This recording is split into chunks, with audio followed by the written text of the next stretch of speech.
عبداللہ ابن عباس روایت کرتے ہیں کہ ہم نے رسول اللہ صلی اللہ علیہ وآلہ وسلم کے ہمراہ حجۃ الوداع کیا۔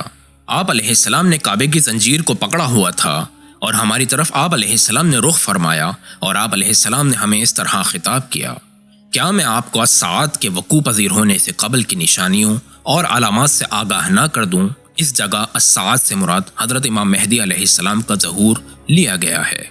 ابن عباس کہتے ہیں اس دن آپ علیہ السلام کے قریب ترین شخص جناب سلمان فارسی تھے، بس انہوں نے آپ علیہ السلام کی یہ بات سن کر آپ علیہ السلام سے بار بار سوالات کیے اور آپ علیہ السلام نے حضرت سلمان فارسی کو جوابات دیے۔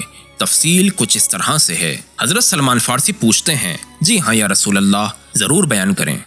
رسول اللہ صلی اللہ علیہ وآلہ وسلم فرماتے ہیں: الساعت کی آمد سے قبل نمازیں ضائع ہوں گی، نمازوں کی اہمیت جاتی رہے گی، شہوات کی پیروی عام ہوگی، نفسانی خواہشات کو ترجیح دی جائے گی، مالداروں کی عزت اور احترام کیا جائے گا، دین کو دنیا کے بدلے میں بیچا جائے گا۔ ان حالات میں مومن کا دل اندر ہی اندر پگھلتا جائے گا، جس طرح نمک پانی میں پگھلتا ہے۔ یہ اس وجہ سے ہوگا کہ وہ منکرات اور برائیوں کو عام دیکھے گا اور ان کو بدل نہیں سکے گا۔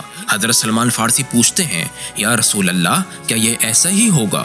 رسول اللہ صلی اللہ علیہ وآلہ وسلم فرماتے ہیں: اے سلمان، قسم ہے اس ذات کی کہ جس کے قبضہ قدرت میں میری جان ہے، ایسا ہی ہوگا۔ پھر رسول اللہ صلی اللہ علیہ وآلہ وسلم فرماتے ہیں: اس دوران ظالم حکمران ہوں گے، فاسق وزراء ہوں گے، ظالم اور ستمگار نمائندگان ہوں گے، امین خیانت کار ہوں گے۔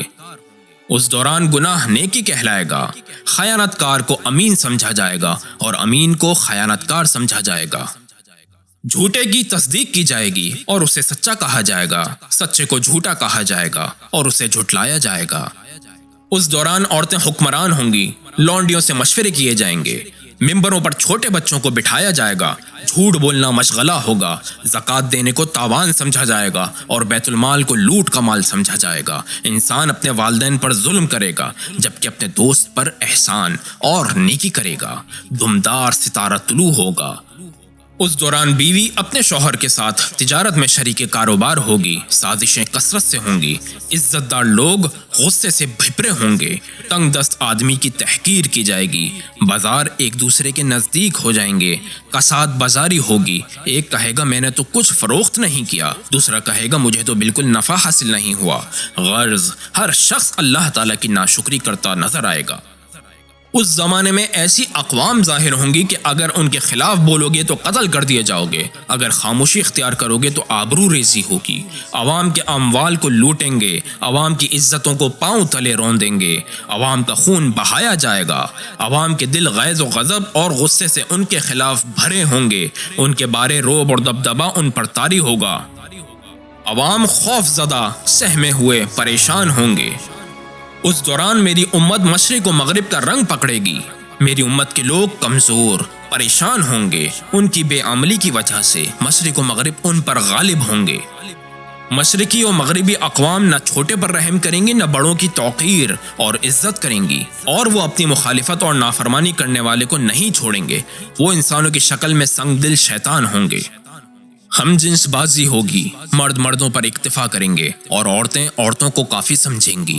اس دوران مرد لڑکوں پر گھر میں رہنے والی کنیزوں کی طرح ٹوٹ پڑیں گے، مرد عورتوں کی شباہت اختیار کریں گی اور عورتیں مردوں جیسی بنیں گی، عورتیں گھوڑوں کی زین پر بیٹھیں گی۔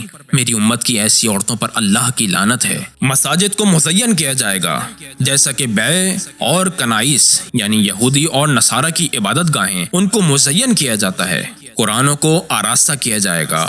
مساجد کے فلک بوس مینارے ہوں گے، نمازیوں کی صفیں لمبی ہوں گی لیکن آپس میں ان کے دل جدا جدا ہوں گے، ایک دوسرے کے ساتھ کھڑے ہوں گے لیکن آپس میں دشمنیاں ہوں گی، بدن ملے ہوں گے، زبانیں جدا جدا ہوں گی، یعنی وہ سب باہمی اختلافات کا شکار ہوں گے۔ میری امت کے مرد حضرات سونا، ریشمی کپڑے اور حرام جانوروں کے چمڑے کا استعمال کریں گے، سود کا کاروبار عام ہوگا، بیچی ہوئی چیز کو کم قیمت پر واپس خرید لیں گے، رشوت پر مبنی کاروبار ہوگا، دین کو ایک طرف رکھ کر دنیا کو سنوارا جائے گا، طلاق عام ہوگی، حدود شرعی قائم نہیں ہوگی، وہ اللہ تعالیٰ کو ہرگز کچھ بھی نقصان نہ دے سکیں گے، باجا ساز گانا بجانا عام ہوگا، اس کے پیچھے میری امت کے بدترین اور شرارتی لوگ ہوں گے۔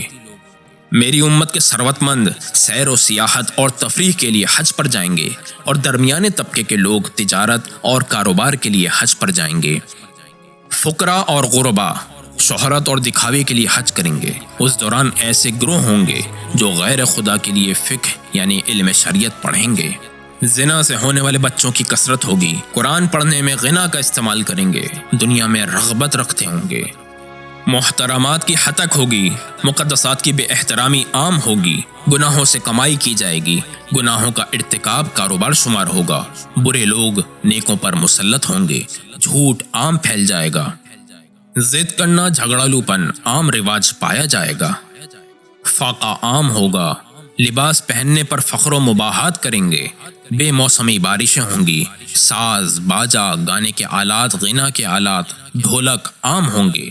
شطرنج، نرد کا استعمال عام ہوگا اور ان کے استعمال کو اچھا سمجھا جائے گا۔ امر بالمعروف سے انکار کریں گے، نہی عن المنکر نہیں کریں گے۔